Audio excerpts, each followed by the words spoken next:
Thanks, everybody. Thanks for having me. I really appreciate being here. I've been traveling a lot lately, so it's been nice to settle down in one area for a little bit and have this opportunity to engage you all. This is a technology, e-learning technology conference, and interesting enough, how many read the description? Just curious of my keynote today? Oh, all right. So I'm not really getting deep into technology. Maybe that's a breath of fresh air, because you're going to have that all day. But what I want to do is lay a foundation that's going to make your technology work better in your organizations. Quick thing to bring up first is how many in here are speakers, regularly speak at events, and formally in front of crowds? Okay, all right, very good. So you understand that it's a mix of emotions within you when you're about to speak. You feel a little anxiety, yes? But you also feel a lot of excitement. All right, so mine's twofold today because I have my worst, or I should say my best, critic in the audience. My daughter has joined us today. I'm not pointing her out because I promised her I would not do that. Last week I was honored to speak in Johannesburg, and my son joined me there. So it's the first time my kids have ever seen me speak. So no matter how much you criticize me today, how much you like or dislike what I do, I got to travel back to Syracuse with her. So it's going to be a good or bad ride for me. So redesigning learning for a connected world. Like, there's a problem with that as it starts, right? Redesigning learning. Right as I wrote that, I was like, wait a minute, that's a misnomer. You can't redesign learning. We can't even design learning. Learning is an internal process. It's something somebody experiences. We've kind of commandeered that term, though, in L&D as like some type of output or outcome that happens. But redesign is something I think we've all engaged in our own personal careers. In my life, I probably redesigned my career several times. I started my formal job as a teacher. How many former teachers do we have? Anybody made that leap? I did. I was a teacher in the 1990s. That's how old I'm getting. I taught history and special education. And sometimes our redesigns happen in our careers when there's an opportunity. And I had an opportunity, and I left. And I joined a company called SmartForce, where we were designing e-learning simulations. So if you ever worked with a product like Articulate, we were doing that in like 2000, the year 2000, right? So simulations, conversation-based simulations in particular, based on Roger Shank's theories. We might be familiar with him around these parts.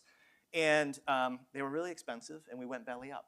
So we didn't have to work very far in that, and I moved into management. And so my first transition was kind of traumatic in that respect. But I redesigned my career again with the advent of social media. I started to see the potential for social media inside organizations. When Facebook emerged, and then Yammer, which we're familiar with, now it's Viva Engage.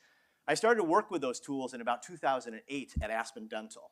And I started to see the power of connecting people who knew with people who didn't know and pulling them together to share knowledge. It was different. I was hired as an instructional designer, and I'm like, no, we don't need to design as much if we can connect people faster, right?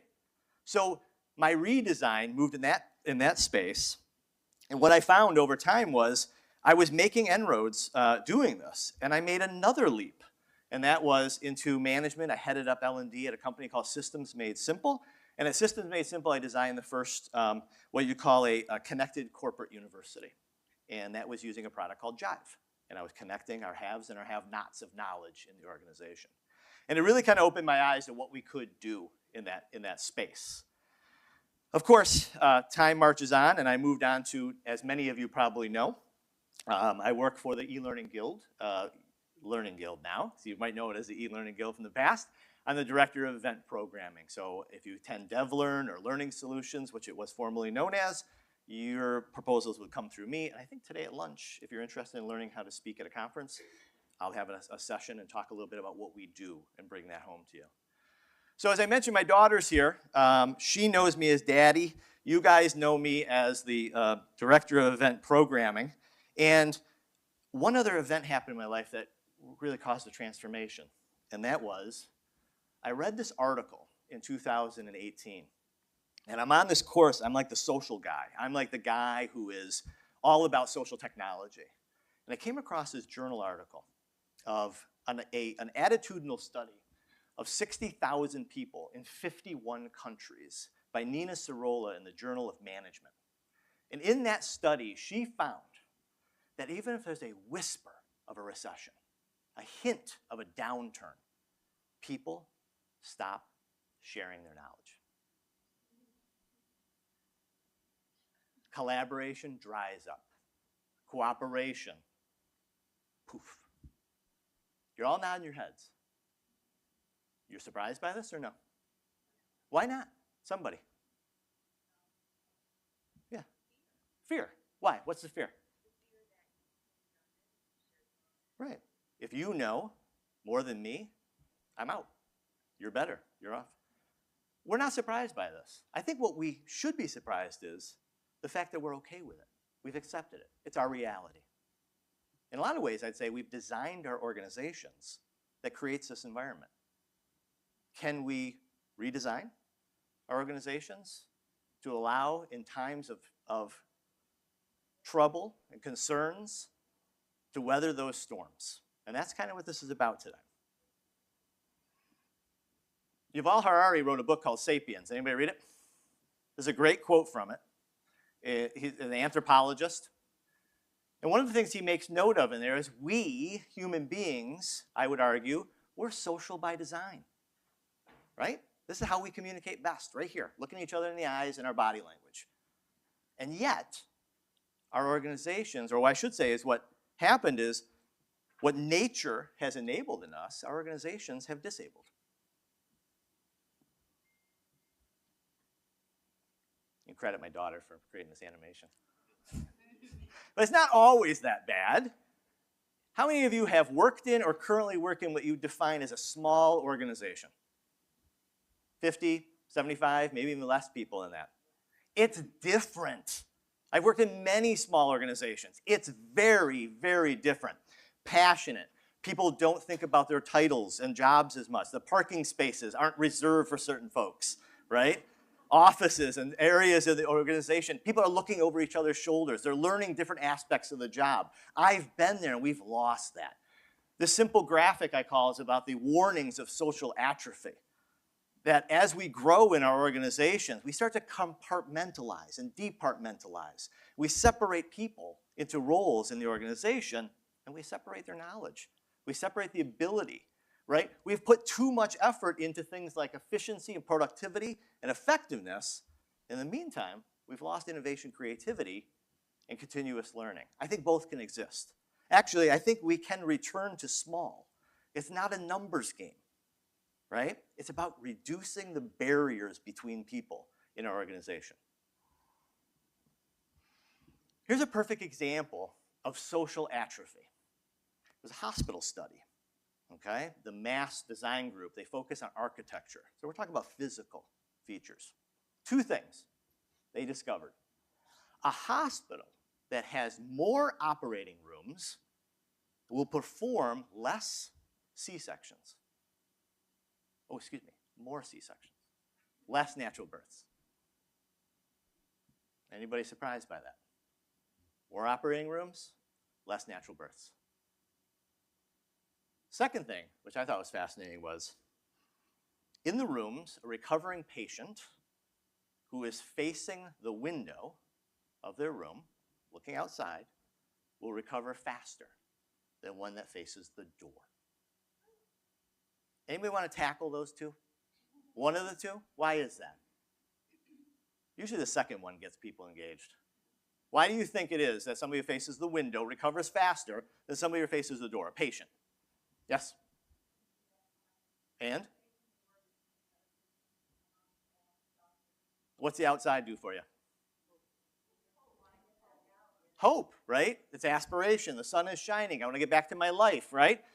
That is wonderful, and that seems a logical answer, but might not really be right. Here's how it is, really. What they discovered was when the patient faced the door, the doctor could walk by, glance in, look at the patient quickly, make an assessment. How you doing? Great. And move on to the next patient, and the next patient, and the next patient. When the patient faced the window, the doctor had to come in, had to look them in the eye and engage them, talk to them at length, get the minute details, right? Better understand what was needed to progress. Took the time.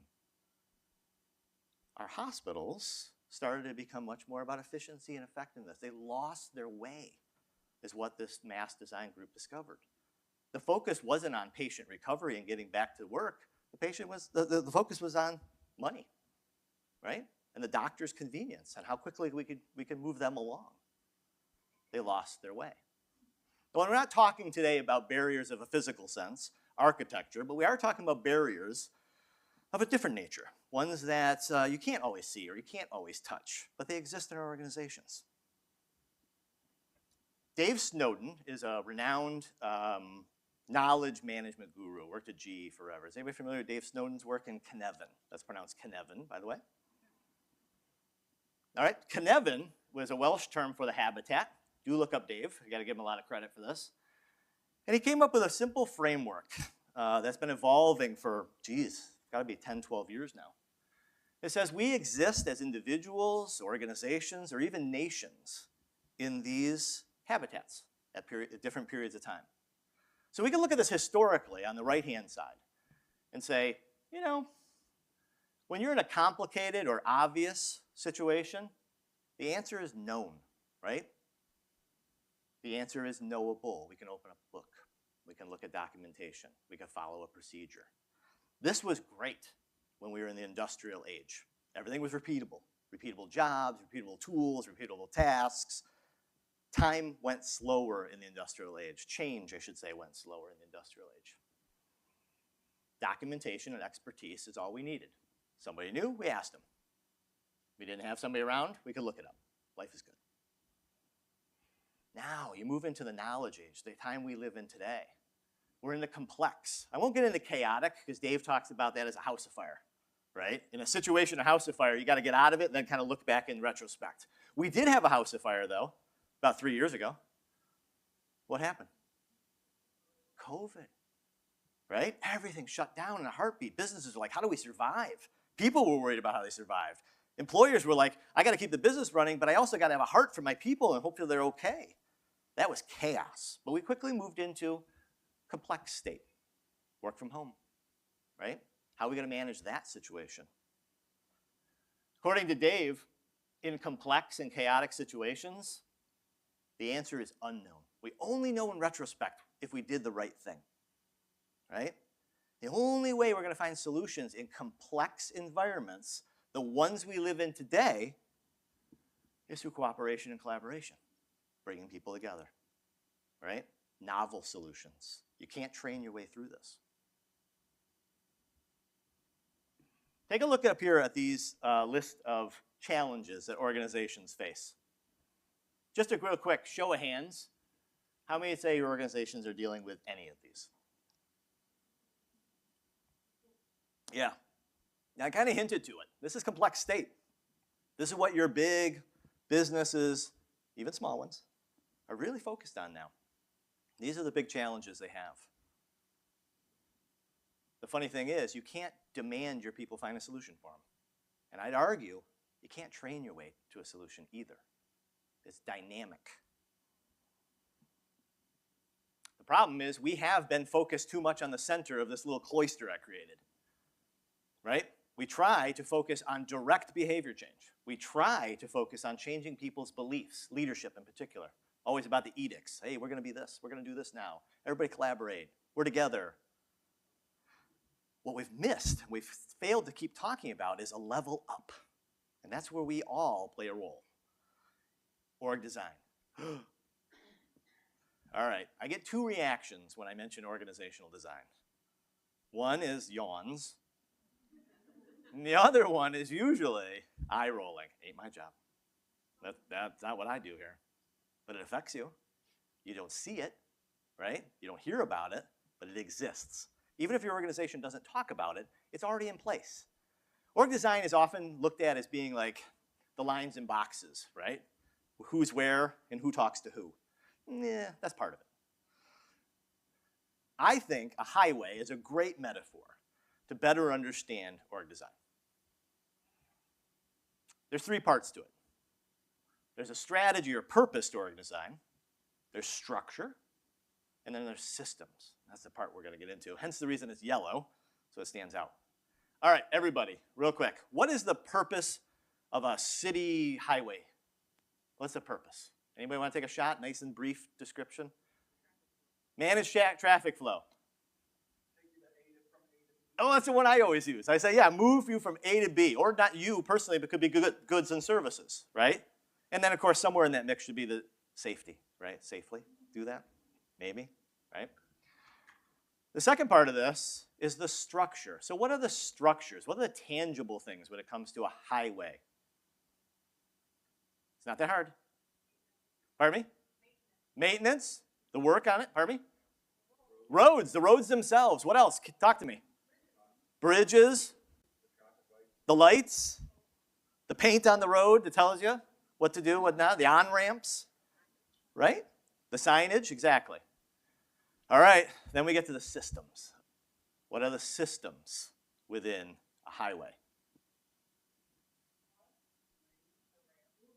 The rules of the road, what you can and can't do so you don't get killed or arrested, right? How fast you can go, when you can move and merge, when you can get, yes, all the rules. And a lot of those things are obviously documented and available to you, and other things you learn over time what you can do. So same thing in an organization. The strategy or purpose of an organization isn't necessarily to move goods and services, but it's to move products and ideas quickly within the organization.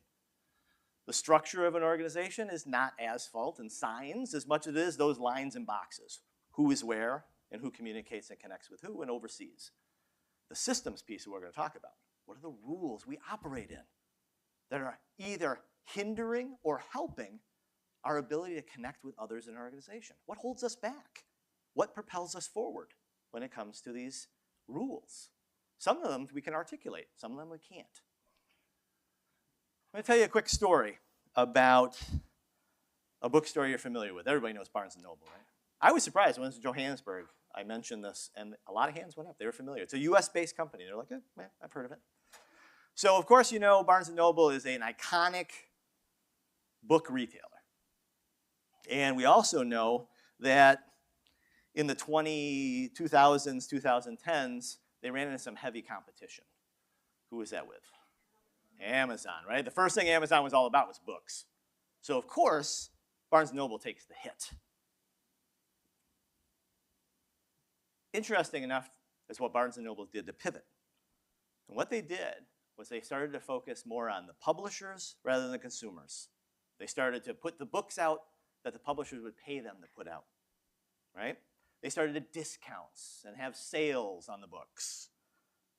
They also started to put tchotchke and coffee shops inside. Like the hospital, they lost their way. Until this guy came around, James Daunt. He had a bookstore. He was CEO of a small bookstore he started called Waterstones in the UK, and Barnes & Noble brought him in. And he had a three-part strategy that he said would do what Amazon could not do, and that would be to make a connection to the community. Amazon couldn't do it. All right, let's look at his three-part strategy. First thing, he decided to change the rules, right? He said, no more are we going to give the best end caps to the books to the publishers. We're not taking publisher money anymore, right? We're not going to have sales and discounts on our books. He's going to focus on the customers and what their needs were. Second, he's going to play the long game. No more tchotchke, no more toys, all right? No more cafes and coffee shops. He's going to create Barnes & Noble's to be a book lover's paradise. Well, we still haven't gotten to the big thing about the systems change. He decided to empower his people. And this is how he did it.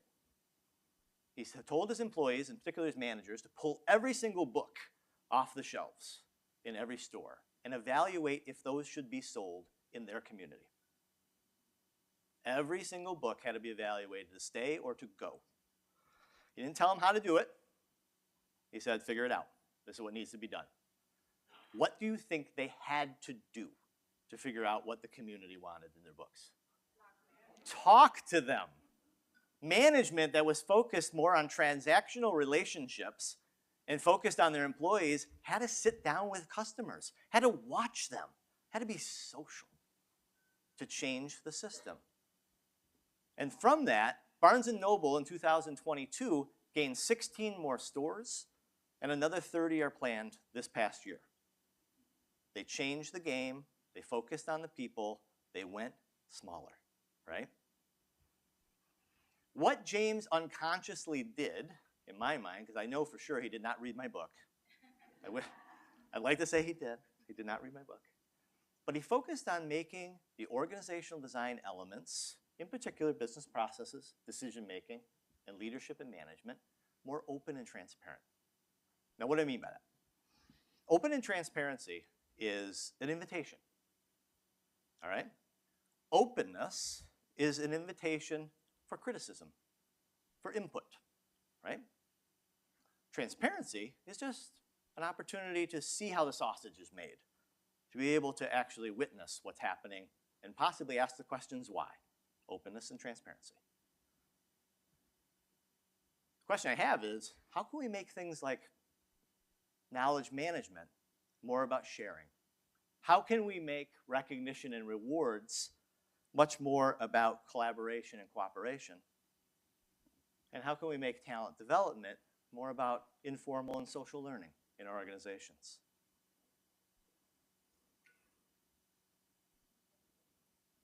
The first thing we have to do is we have to do the sniff test. We have to smell our organizational design and say, is it helping or is it hindering connection and collaboration? Are the rules that we operate under in talent development, knowledge management, our business processes, are they keeping us apart or are they bringing us together? Really important question. How many people in here can say, our organizational design elements you're talking about, Mark, they are articulated. I can read about what our approach is to knowledge management, talent development, business processes, decision-making, philosophy around leadership and management. How many? No, oh, one, very good. That's rare. So it's very rare, but very important because you have it documented. What I want to do now is kind of display 4 of these processes. I'm going to use Menti, so if you got a phone, you can participate and scan this code. It'll take a few minutes to just go through each of these and ask yourself the question. My company is definitely like this. My company's somewhat like this. No way in hell is my company like this.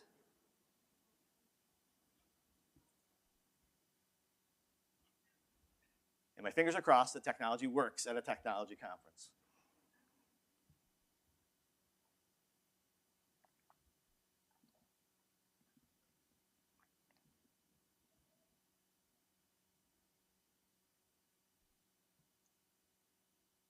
All right, nobody's looking at me puzzled. Should be quick reads.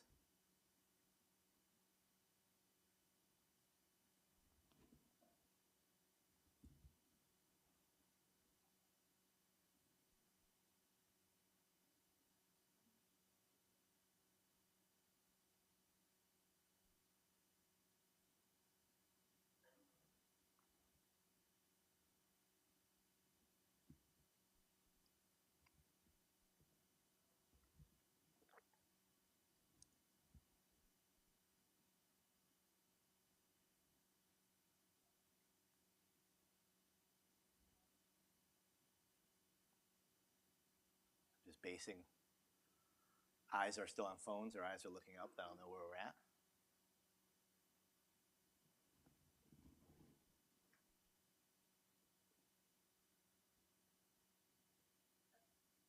You want to hear something surprising?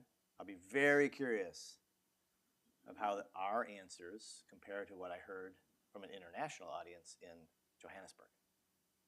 That was an HR and L&D conference.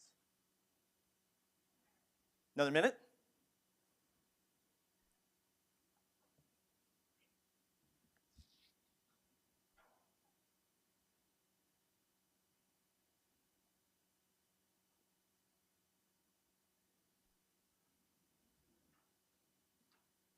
I think my daughter's taking it too. You can do this based on our organization at home. Or your school. All right, shall we? Another second, 30 seconds, countdown, 20. Think we're good? All right, let's take a look at some of these.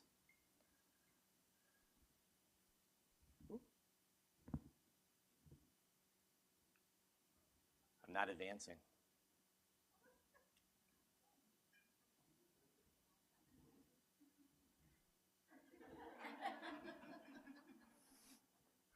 You want to help me out?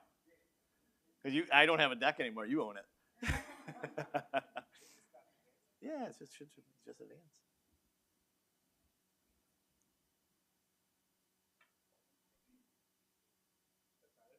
It should come up as answers.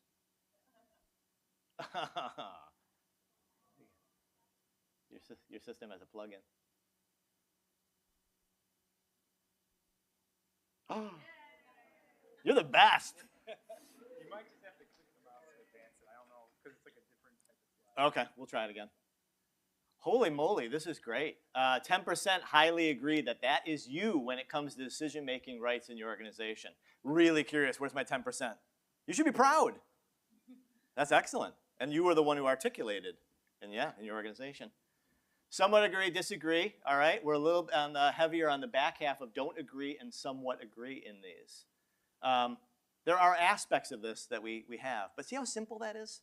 I mean, could you today in your organizations observe and have conversations with key people and come up with a really quick description of what is in our organization? It's not that hard of an undertaking to be able to say, how do we make decisions in this organization? Who gets to make decisions? Or when do they get to make decisions in the organization?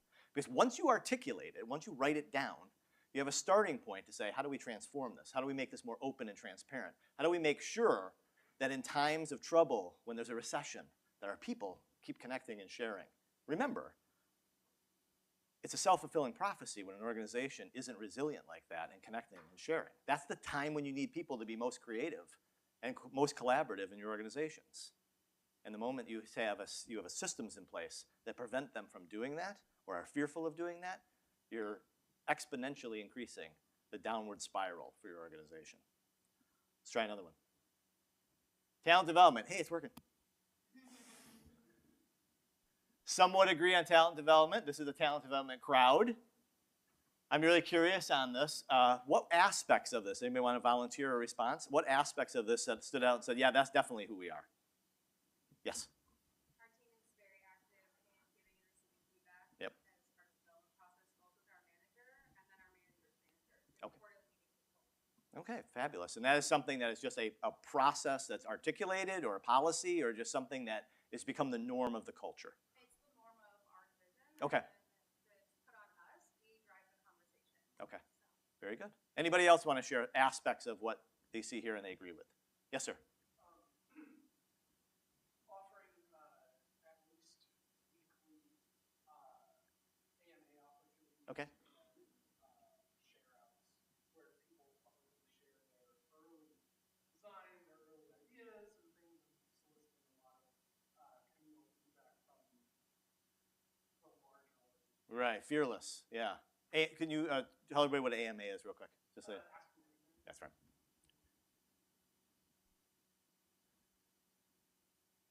Come on.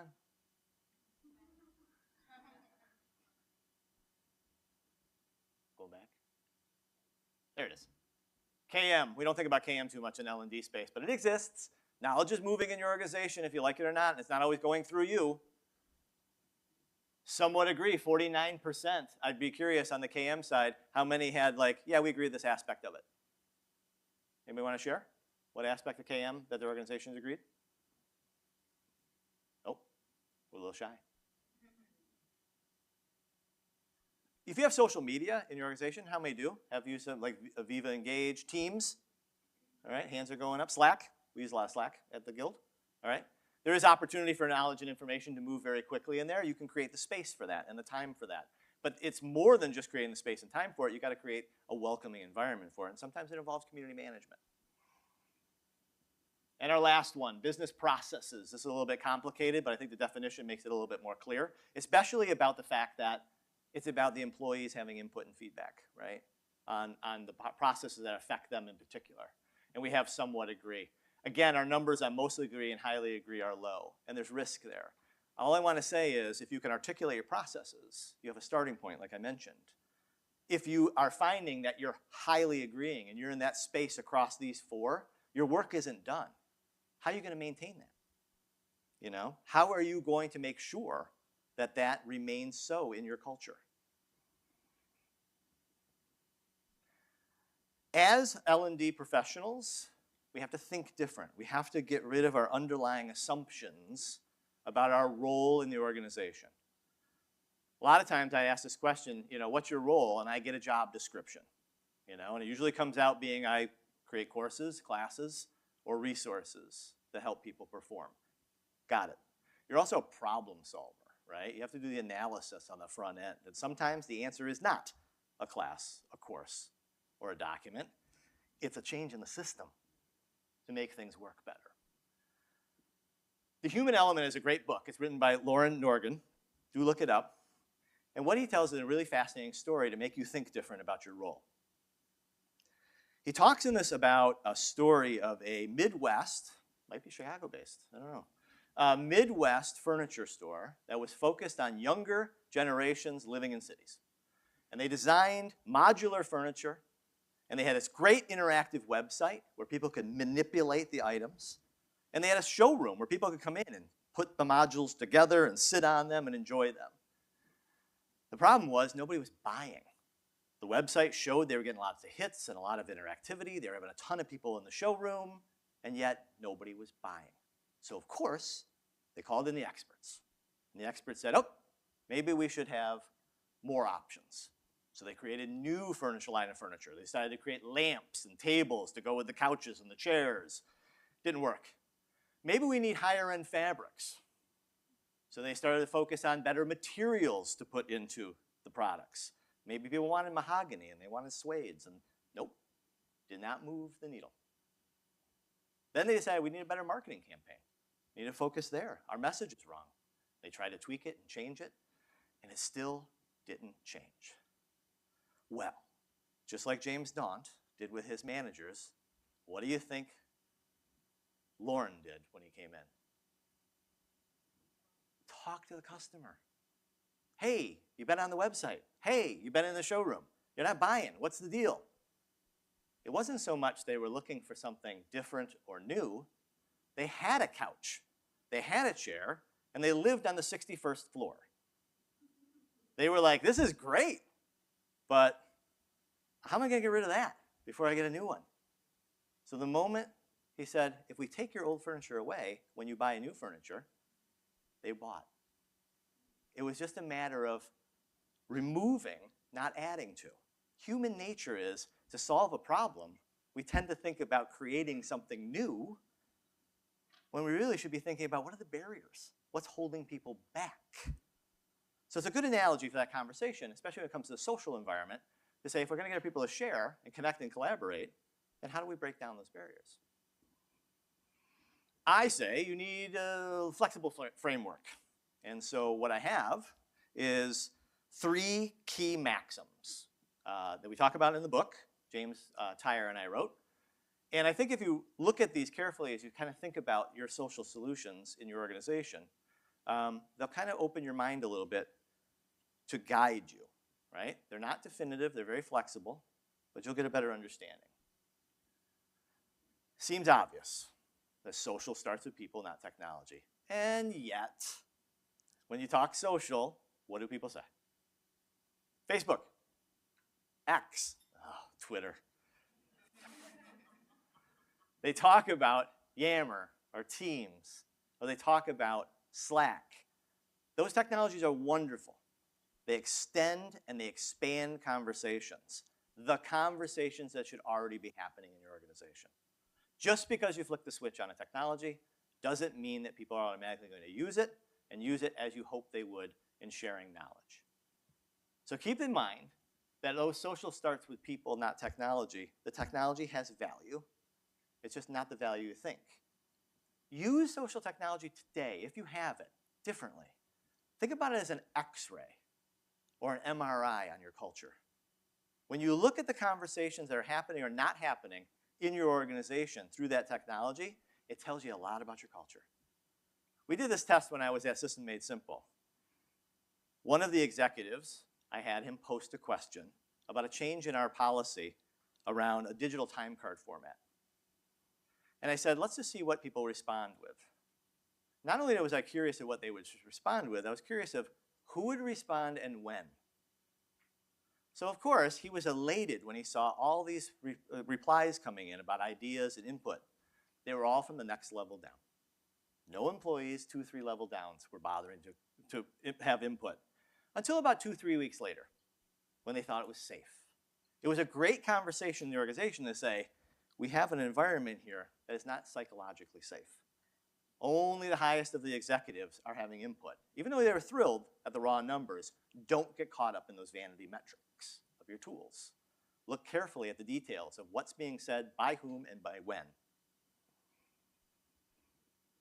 This graphic is kind of powerful in the sense when you think about your organizational operating system, your org design, this social innovation matrix points out that if you have a traditional organization and you try to put in modern technology, you're going to have evolutionary change at best. Really weak technology and a really weak organizational design, you're going to have a very stagnant effort. The key is to match the two.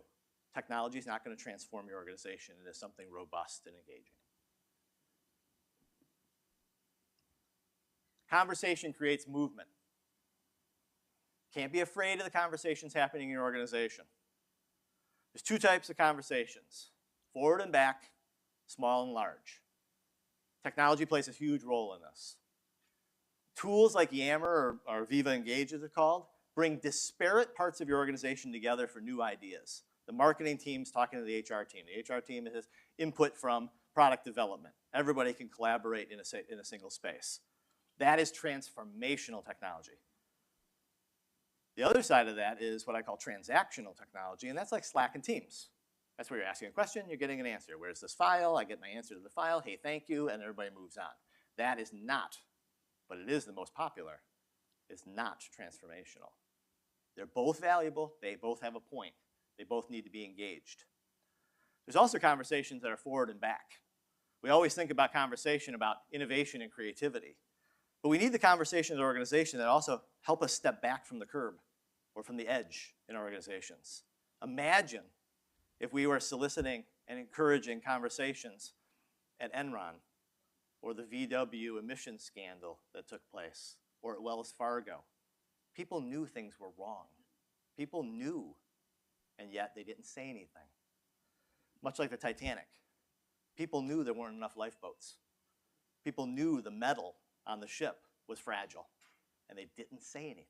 We want to have that type of resiliency in our organizations. Social is uncontrollable. This is a hard one, especially when social learning is something that L&D seems to be told they own in the organization. Social is uncontrollable. Human beings are fragile, they're emotional, they're illogical, and that is really powerful. It's necessary. We shouldn't snuff that out. We think about the golden calf in our organization as being collaboration and cooperation. Collaboration is working together, and collaboration is sharing without reciprocity. The idea that I would give to you and I don't have to have anything back. But the last one on there we never talked about is the communal stuff. It's popular now, but it wasn't before. The water cooler. Let people talk about their pet photos and their vacations and their aches and pains and the last triathlon they ran. But give them a chance also to complain openly. Be part of that. Because if you're not, they go underground. The conversation doesn't disappear. It just goes underground without you. All right. So how are we going to move forward? Well, I think it's uncharted territory for you. Much like climatologists face today, right? Hawaii's on fire. Believe what you want to believe, we have a problem. So much like climatologists, you're facing an uphill battle within your organizations to bring forward a conversation about how do we maintain connection and collaboration. Your leadership is focused on the here and the now. So like climatologists, they would say the evidence is indisputable. And there's people in the public going, we've had floods before. We've had fires before. Climatologists are authorities. They went to school for years. They're experts in their field. And the average people are kind of like, yeah, they're kind of elitist. They don't talk like me. The evidence is overwhelming. Climatologists say, hey, we need to end all carbon emissions now. The average person is like, I'm just getting used to recycling. And it's urgency, right? It's time to act immediately on all of this. And yet everybody's like, yeah, 50 years from now things are going to be bad? Yeah, it's like a lifetime. This is what we're hearing. This is called the Cassandra syndrome. Anybody familiar with Cassandra syndrome? Little backdrop, but you are, right? Hopefully I get it absolutely right, but brief. It was a story of a Cassandra of Troy. I'm looking right at you. It's a story of Cassandra from Troy. She was blessed with wisdom of foresight and knowledge, and yet she was cursed not to be believed. How'd I do? Good. Good enough for this? Okay.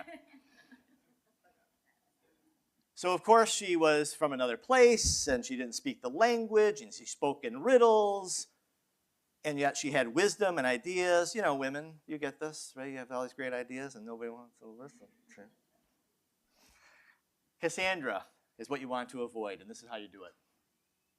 Make the small large. This always worked for me.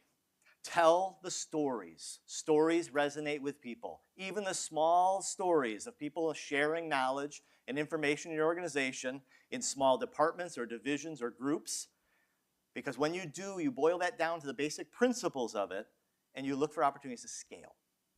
When I was working in Systems Made Simple, I found one knowledge center in the organization. They're called competency centers in Tampa. And they were using Skype chat between their members when they were talking to the VA clients.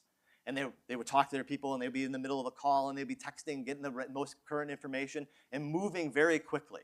And I studied them because I said, you're doing some stuff in here that nobody in the company is doing. But I was L&D, and my executives were like, yeah, go build that training. Go build that course.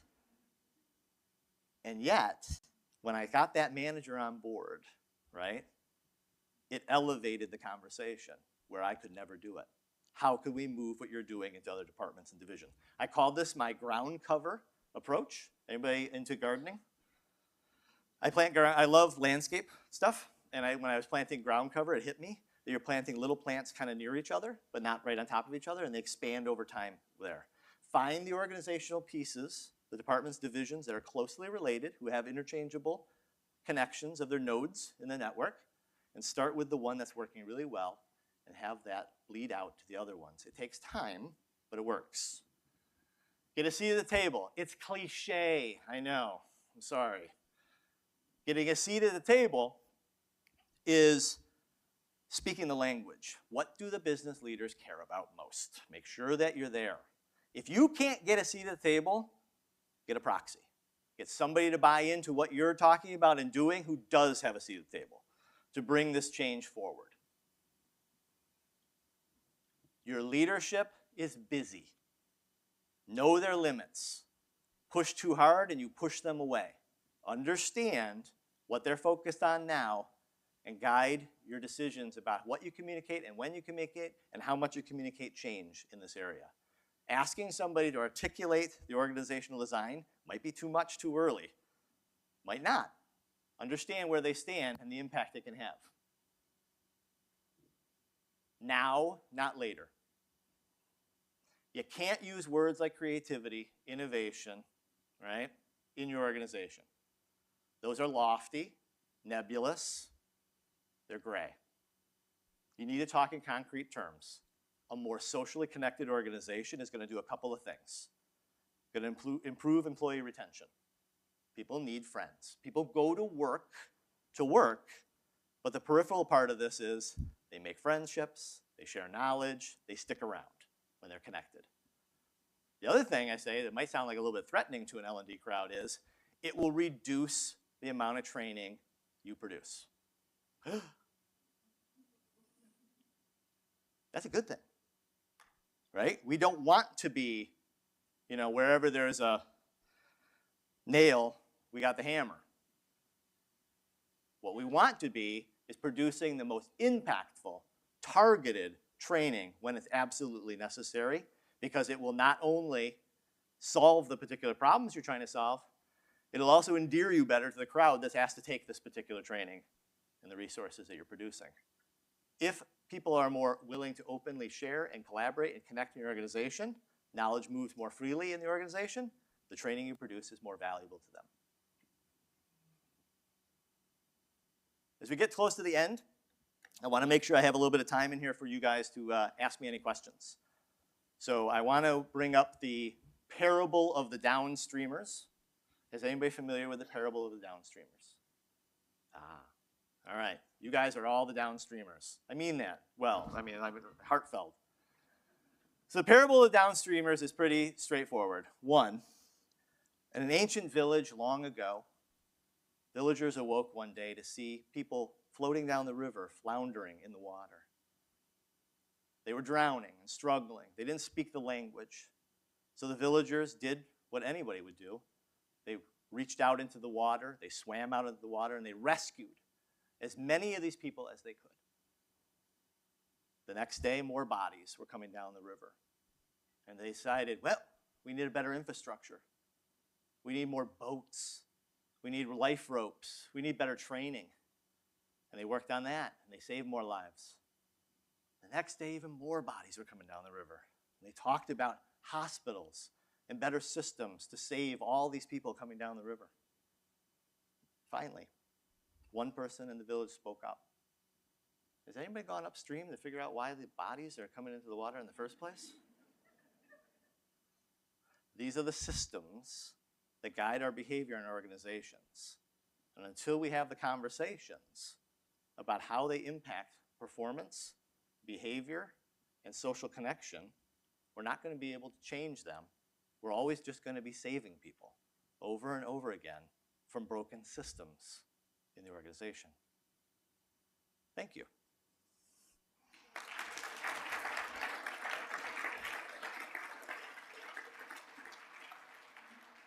Questions. I'm open for questions, comments, thoughts, challenges.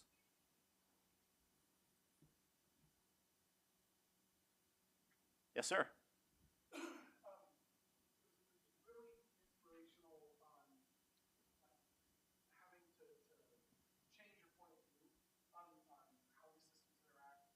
And then on the concrete suggestion, it was, find a way to work within those systems to get, it's the challenge of you can't change the system from outside, you can't change the system without becoming part Yeah, it's true. of the system. Yeah. Yeah. Where it comes down to that question of, oh, you're just another user. Right. Where do you put yourself in without putting yourself in? Yeah, I think the issue has to be, if you're already in the system and you're already tagged as being my role here is X, that can be challenging. But you have to open up the conversation to say that your role isn't necessarily to produce, certain outputs. You're trying to make outcomes. I think the moment you shift the conversation to outcomes over outputs, because again, you can talk that way, but oftentimes the executives still see it as how much is being put out, right? But if you have the conversation about outcomes, it changes the conversation itself to like, I do more or I can do more than just produce. It's about the analysis up front that takes place. Because in the moment you can say to somebody like, training is not gonna work here. You can have that conversation, then you open up their minds to what can work. Something else I'll share real quick is I think powerful was Charles Jennings. Anybody heard of Charles Jennings? Nobody's heard of Charles Jennings. 70-20-10? 70-20-10, okay? The idea that, people learn mostly through experience, somewhat through social, and obviously informal learning, right? Charles Jennings, and I stole this from him, and I give him credit every single time, asked one single question. He asked people, he said, where was the place you had the most impactful learning experience? And he gave a list. A classroom, a course, a book, a conversation, or doing the work. So I use this with my executives at Systems Made Simple when I first got hired as their training manager. And when they answered, the vast majority answered doing the work while I was doing the job. I had them. Because now all of a sudden they couldn't argue with their own data. They were the ones who said, we learn the best in doing the work. And doing the work is usually with others. So once I could open that door up, it changed the mind about where we were going to put our focus in the organization. Not that training didn't matter, not that e-learning didn't matter, it had its place, but they understood the workflow is where we needed to be. So simply having that type of question was a pretty powerful statement to open up a new dialogue about what we can do in L&D. Good question. Yes, ma'am.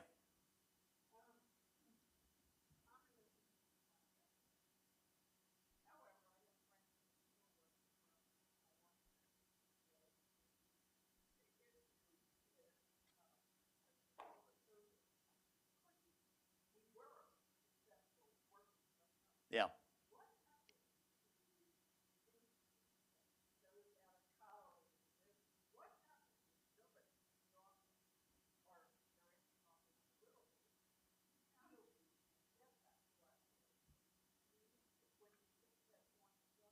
Yeah.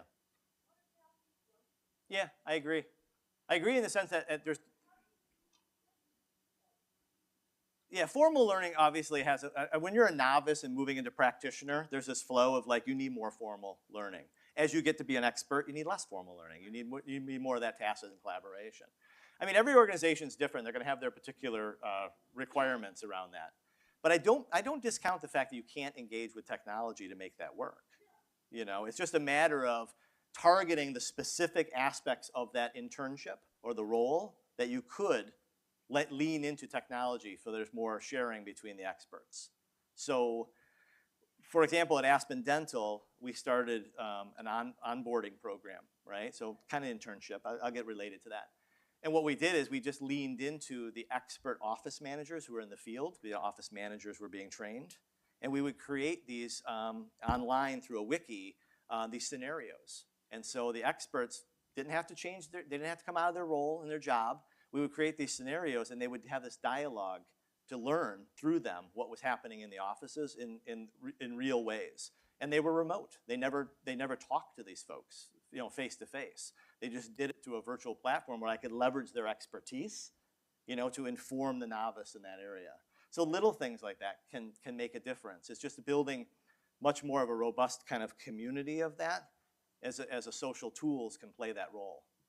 Blogging is another one. We did a lot of that. Blogging is like, what? Blogging? No, who does that anymore?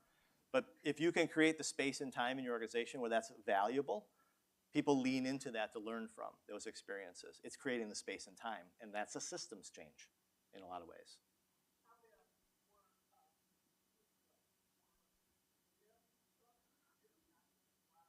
Yeah. Yeah.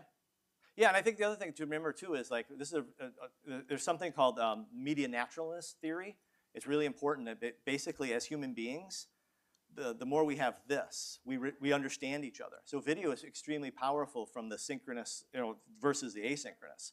And so the idea is our gestures, our facial expressions speak as much as our words. And so creating that video space for that to happen is just immense, powerful. Yeah, yeah. I'm not giving you a specific, but I hear your plea.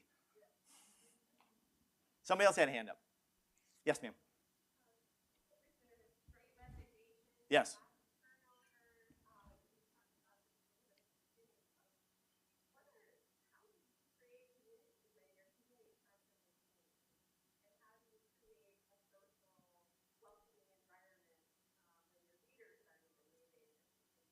Yeah, 100%. I'm gonna start with this. I hate the word culture because it creates like this idea in your mind that we're a certain way. The moment a certain leader leaves or a new employee comes in, it changes again. It's very dynamic. Harold Jarkey, I'll give him credit, said one time that like culture is the daily behaviors that people engage in. That's all it is. And if you want to change the behaviors, or excuse me, you want to change the culture, you got to change the behaviors. And if you go up that little cloister I made, you got to change the systems they operate in. But I would start with this. What do you mean by community? Like it's rhetorical. Define community. I believe we say a word like community has a connotation of warm and fuzzy. But we know there's like right-wing communities, right? We know, I mean, you know, I'm not offending a right-winger. Whatever. But the point being is we need to define what we mean by community in a work setting versus community in a life setting. It's different. People have different goals. And I kind of said that before, is like people go to work to work. And I believe firmly that if you make the work engaging, impactful, and people are passionate about what they do and you're in tune to that, everything else falls in line, right? Because they don't go to work to make friends, they don't go to work to get entertained, and they don't go to work to learn. They go to work to do a good job. So I would say start with like understanding what you mean by a community. What does that look like in your organization? And how you're going to define its success as an impact. Sometimes that can be employee engagement, right? It can be retention as a much more measurable goal. Good question. Yes, ma'am. Hi. Yes. Yeah. Yeah. Oh yeah, absolutely. At Aspen Dental, a really quick story. I'm going way back in time, but I tell the story. Oh, I'm sorry, Mallory. Could you repeat that louder?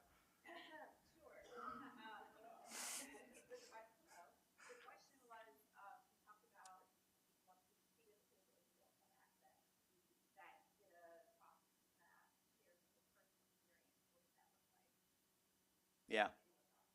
Yeah. So my proxy story is when I was at Aspen Dental, we had a department, a division that was our recruitment team. So a quick story. The recruitment team was very small, but we couldn't open offices, Aspen Dental offices, without enlarging the recruitment team. So they wanted to increase the recruitment team by 25. They were hiring people who worked at enterprise car rental because they were good with customer engagement and all this, but they knew nothing about dentistry, absolutely zero, right? So the VP of the recruitment team came to me and said, hey, Mark, we need to build a training for these folks. I want to bring them in-house for several weeks. He had it all mapped out in his head. We're going to do X, Y, and Z. And I said, but you need to open offices in like 6 weeks. Like bringing them here is going to slow your pace. What can we do in the workflow? So I had him because now all of a sudden it was like I hit his pain point. Like he only thought in training. And I had to tell him, but your pain is you need them recruiting doctors sooner, right? Than you're saying. I have an idea, let's do this. So what ended up happening to get him as like my proxy to advance things with using social technology was we had we created a Yammer group, right, between the expert recruiters and the novice recruiters. And the first thing we did was we had the expert recruiters identify the top 10 questions that every doctor they engage in coming to Aspen asks them. And then we flipped that around to everybody in all the recruiters again, and we said, answer those questions. And we did it in a wiki. And what happened was they gave a lot of answers, and the VP looked at it and went, oh my God, a lot of these answers are wrong. So he didn't know his recruitment team was kind of like going down the wrong course until we made it visible. So once we solved small problems like that, he became a huge advocate. And that's what I get to. It's like small things, right? The conversations say, your pain point is this. Why don't we work in this direction? I had him. And then we did these things. Then I became a coach to him. When people were calling him directly for answers, the newbies, I say, no, they need to post on Yammer. You can't answer that question because everybody else is not benefiting from it in a social environment. So that was probably the best example I can give of how I did that proxy-wise. And then the Tampa Bay group with System Made Simple, where I worked with the one to help him elevate his conversations and using Skype was another one. Anybody else? Yes, ma'am.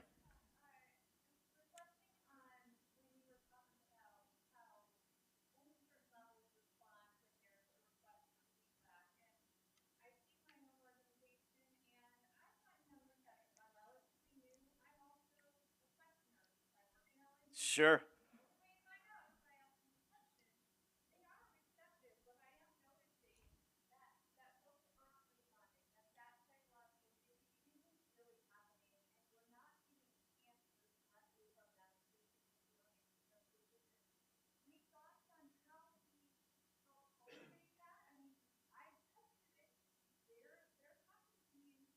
Yes.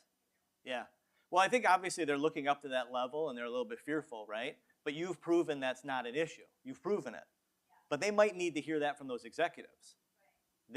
I go back to the whole point I said about taking the small and making it large.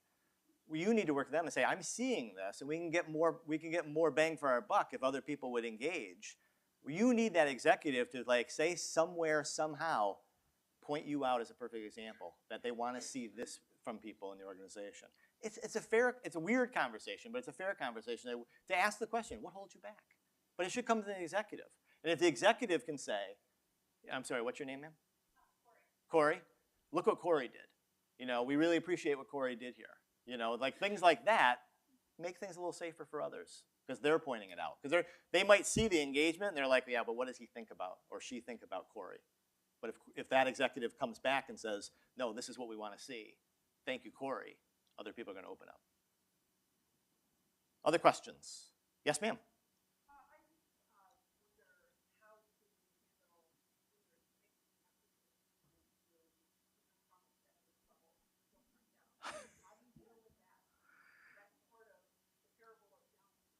Yeah. I mean, there's got to be a motivation behind why it's a mixed message. I mean, if it's coming from your executive, one executive says this and another executive saying this, that's a challenge. But I think it goes back to like Corey and saying, I got to step in here and ask that question, maybe privately, that I'm getting mixed signals. Do you see the mixed signals that are coming down to people and the damage this can do in the organization? Unless it's made transparent that there's an issue, it's hard to correct it. I feel that after the pandemic, definitely shift. And it reminds me of a shift that happened in a lot of people remember that remember 9/11. But when it happened, and I was in the early part of my career, Yeah. the whole market changed, where office furniture was out in the market for dollars, as opposed to having someone like myself back then, which sold out office furniture. You didn't need a person like me anymore. You could Right. go to Office Depot Yes. and buy your furniture. Right. So I feel like we're in the process of everything is expanding. Because you mentioned a lot about connection. I'm an inside salesperson, so I would love to have people, my prospects, etched into their phone. I can't tell you how many executives just don't answer their phone, or it goes to a voicemail where they're never. Can you text them? But I have a conversation with it. Yeah. Yeah. So it's very frustrating. So I feel that it's like a phoenix. You have to figure out how to communicate to those. And here's the painful answer to all that is like you have to change. The market has changed. The market has changed, and you have to adjust to that. You know, I mean, I'm a texter. I hate when my phone rings. Like, I'm like the oldest living millennial, as Jane Bozarth would say. Yeah. I want to make sure I'm good on time here. We're just about 10 o'clock. Another question? We can wrap up? Yes? Oh, I'm glad. That's a great question. You know what? The honest answer is, when you looked across what we were promoting and the sessions, the content, all of the publication piece, as well as our events, we were well outside of just the E. You know, I'm a social learning guy, and I would be talking like this at our events, and really the E is not a major part of that. So we saw ourselves as we had really truly expanded and broadened, I should say, to the larger spectrum of learning, not just e-learning. How's that? All right. Well, thank you again. I'll be around.